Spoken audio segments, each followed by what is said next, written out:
코로나19가 바꿔놓은 우리의 일상. 코로나 이후 집에서 일하고 수업하며 집에서 보내는 시간이 길어져 무료함과 외로움을 달래줄 반려동물들을 찾는 사람들이 많아졌다고 하는데요. 반려동물 천만 시대에 반려동물 인구 증가와 더불어 동물 복지 또는 동물권에 대한 인식도 변화하고 있지만 아직도 버려지고 학대받고 방치되어 고통받는 수많은 동물들이 많은 것이 현실입니다.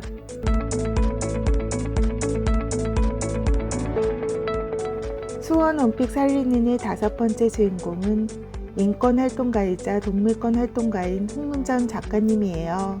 13년간 노대 장애인 야학 교사로 재직하며 차별에 저항하는 장애인들의 이야기를 기록하고 미약한 존재인 동물의 권리를 보호하기 위한 활동을 하고 계시는데요. 우리에게는 다소 생소한 아름답고 비효율적인 세계, 동물권에 관한 이야기를 들어볼까요? 개념이나 이런 것들보다는 저는 저에게 아주 중요했던 몇 가지 장면들을 중심으로 장애 해방이나 동물 해방에 대해서 이야기하려고 합니다. 오늘 이 강의를 듣는 분들이 짐을 끄는 짐승들이라는 책을 이 강의를 끝나고 읽어보시면 저는 이 강의가 성공한 강의가 될 것 같습니다. 너무 멋있고 너무 훌륭한 책이고요. 테일러는 어렸을 때부터 동물운동에 관심이 있었던 그런 청소년기를 보냈는데 그림을 그렸던 이 기간 동안에 자기가 얼마나 이 동물들이 이 세계에서 거대하게 죽어가고 있는지 학살되고 있는지를 훨씬 더 많이 느꼈다라고 표현을 했거든요. 1년에 이 그림 속에 닭이 한 100마리 정도 있대요. 자기가 세보니까 100마리 정도 있었대요. 그러면 평균적으로 계산해 보면 3일에 하나씩 그린 거죠. 네, 3일에 하나의 작은 닭을 그리는 어떤 여성을 상상해 보세요. 우리는 닭을 먹잖아요. 네, 한 끼에 그냥 한 그릇에 나오는 닭을 먹어서 엄청난 속도로 먹어 치우는 그런 곳이 살고 있는데 테일러는 그런 속도로 닭을 하나하나 그리기 시작합니다. 자기의 캔버스에. 그래서 이들이 힘없이 무기력하게 주저앉아 있는 모습, 그리고 이들의 털, 듬성듬성 빠진 깃털, 그리고 그들의 얼굴, 몸집, 표정 이런 것들을, 그리고 그들을 막고 있는 이 케이지, 절대로 열리지 않는 그런 케이지, 그런 것들을 그리기 시작합니다. 이 닭들이 사실상 모두 장애를 갖고 있다는 사실이었어요. 자신처럼 이들이 모두 장애를 가지고 있다는 사실을 알게 됩니다. 테일러는 자기가 그림을 그리면서 그래서 그들의 두려움과 고통에 닿게 됩니다.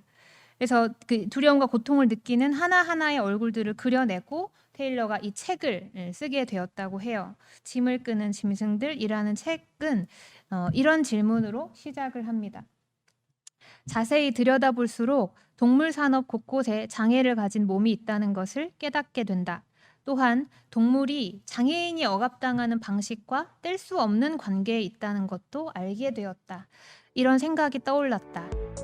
만약 동물을 둘러싼 억압과 장애를 둘러싼 억압이 서로 얽혀 있다면 해방의 길 역시 그러하지 않을까? 네, 그러니까 이 사람들이 겪는 질, 낮은 기대, 휠체어가 접근할 수 없는 환경, 이것이 훨씬 더 고통스러웠다는 거예요. 어떤 몸이 뭔가를 못한다 이것 자체보다 말하자면 차별이죠. 차별, 장애 그 자체가 아니라 몸의 손상이 아니라 사람들의 차별. 근데 보이지 않아요. 이것은 보이지 않거든요.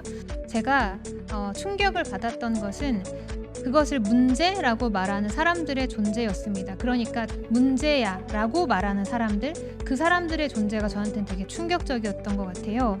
왜냐하면 제가 자라온 세상에서는 아무도 그것을 문제라고 말하지 않았거든요. 네, 문제라고 생각했던 거 아니에요. 그냥 어쩔 수 없는 것, 안타까운 것, 슬픈 것, 불쌍한 것, 이렇게 생각을 했던 거죠. 사람들은 문제를 문제라고 말하지 못해요. 문제를 문제라고 말하려면 그 문제를 해결할 의지가 있거나 혹은 그 문제를 직면할 용기가 있어야 되거든요.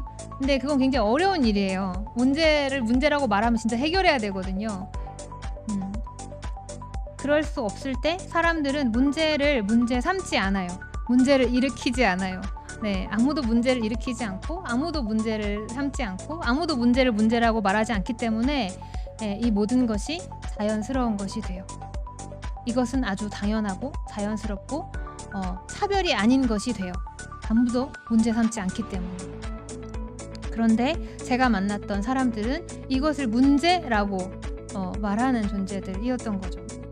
인권, 인간, 사람이 먼저다 할 때 그 사람, 이윤보다 인간을 할 때 그 인간, 장애 친화적인 인간 중심적인 도시를 만들어야 한다고 할 때 그 인간이 문제라고? 그 인간이 인간의 이름으로 이런 폭력을 저지른다고? 단지 인간이 인간 아니라는 이유로 이렇게 엄청난 폭력이 자연스럽다고?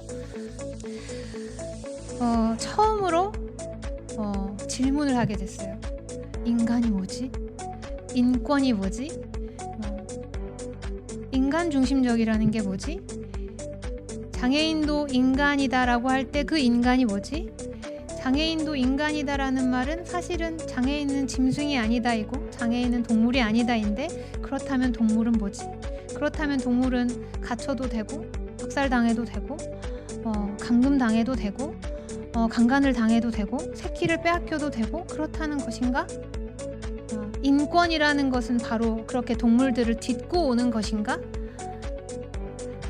뭐지? 인간이 뭐지? 이런 질문들을 저는 처음으로 동물을 만나면서 하게 됐어요. 우리가 효율성과 경쟁, 속도 이런 것들을 추구하면서 살아가는 사회인데요. 그 논리에 의해서 배제되는 아주 수많은 존재들이 있습니다. 장애인이라던가 어린이라던가 노인이라던가 그리고 수많은 동물들이 또 그 시스템 안에서 착취당하고 있는데요. 아주 대안적인 새로운 세계를 만나는 경험들을 많이 했습니다. 근데 그것이 또 동물해방 운동을 만나면서도 전혀 이렇게 전혀 다르지 않는 그런 경험을 하게 됐어요. 그래서 아름답고 비효율적인 세계라고 제목을 붙여봤습니다.